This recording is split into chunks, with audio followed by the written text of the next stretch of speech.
لیکن اس کی تعلیم ادھوری ہے. تعلیم ایک ایسی چیز ہے، یعنی اس کو یوں کہہ لے کہ تعلیم ایک سمندر ہے. سمندر میں دیکھتے ہیں آپ، تا حد نظر دیکھتے ہیں تو پانی ہی پانی نظر آتا ہے، اور اس سمندر میں آپ کی تعلیم ایک قطرے کی مانند ہے. آپ اندازہ لگاؤ کہ اس سمندر میں ایک قطرے کی کیا حیثیت ہے. انسان پوری زندگی سیکھتا رہتا ہے، لیکن بس وہ اتنا ہی سیکھتا ہے جتنا سمندر میں ایک قطرہ. اور سمندر میں ایک قطرے کا کوئی وجود نہیں ہے، لیکن انسان بڑا فخر محسوس کرتا ہے. ہم بہت جانتے ہیں، بہت نازا ہے وہ کہ ہم بہت کچھ جانتے ہیں. جس دن آپ نے یہ غلط فہمی اپنے اندر پیدا کر لیا کہ ہم بہت کچھ جانتے ہیں، اس دن آپ سیکھنا چھوڑ دیں گے. اور جب تک آپ کو اس بات کا احساس رہے گا کہ ہم نہیں جانتے ہیں، تب تک آپ آخر تک سیکھتے رہیں.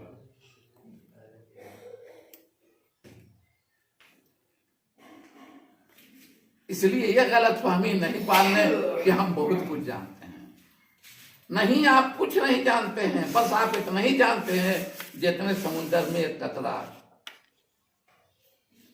اور آپ اچھی طرح سمجھ رہے ہیں کہ اس سمندر میں قطرے کی حیثیت کیا ہے.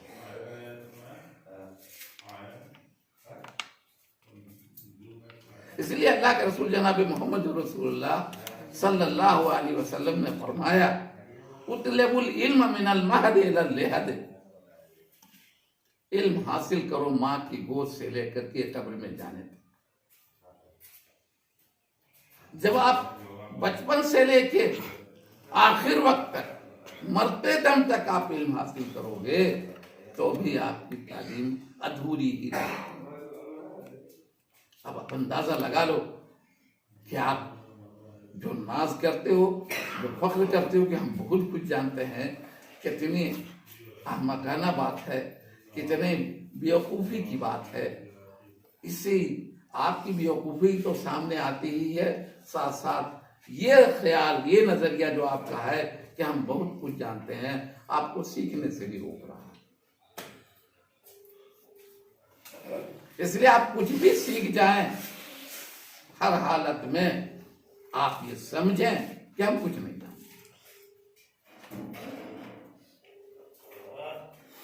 ایک گلاس میں آدھا پانی بھرا ہوا، ایک بچہ جب اس کو دیکھتا ہے تو بڑا خوش ہوتا ہے کہ بھئی آدھا گلاس پانی اس میں بھرا ہوا ہے. اور جب دوسرا بچہ اسی کو دیکھتا ہے کہتا ہے کہ نہیں یار، آدھا ابھی بھی خالی ہے. تو جو بچہ یہ دیکھ کے خوش ہو جاتا ہے کہ آدھا بھرا ہوا ہے، اس کو پورا بھرنے کی کوشش نہیں کرتا. اور جو بچہ یہ سمجھتا ہے کہ نہیں بھئی ابھی آدھا یہ خالی ہے، تو اس کو بھرنے کی کوشش کرتا ہے. آپ کی تعلیم ویسے ہی ہے کہ اگر آپ تعلیم حاصل کر رہے ہو اور آپ یہ سمجھتے ہو کہ ابھی باقی ہے کچھ بھرنا، تبھی آپ آگے کی طرف کوشش کرتے ہو. اور اگر آپ نے یہ سمجھ لیا کہ صاحب اتنا تو آ ہی گیا ہم کو، تو پھر آپ کوشش کرنا بھی بند کرتے ہیں، جس میں سراسر آپ کا نقصان ہو. تو آپ ہم سے اگر جڑے ہیں تو یہ صرف یہ نہیں کہ صاحب آپ مینس نکال لیں، بلکہ آپ اردو زبان پہ مہارت حاصل کریں، عبور حاصل کر لیں، تبھی سمجھیں گے کہ آپ نے کچھ اردو سیکھا.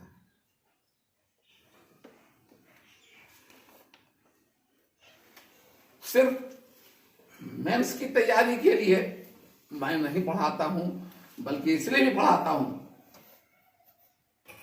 کہ آپ کو صحیح ڈھنگ سے اردو آ جائے، آپ صحیح ڈھنگ سے اردو سیکھ جائیں، اور اس کے لیے پوری توجہ کے ساتھ، جیسے آپ میتھمیٹکس سیکھتے ہو، جیسے آپ سائنس سیکھتے ہو، جتنی توجہ کے ساتھ جتنی توجہ اس پہ آپ دیتے ہو، جتنا دھیان اس پہ آپ لگاتے ہو، اس سے کم توجہ آپ اس پہ مت ڈالو، ورنہ یہ اردو کے ساتھ ناانصافی ہوگی۔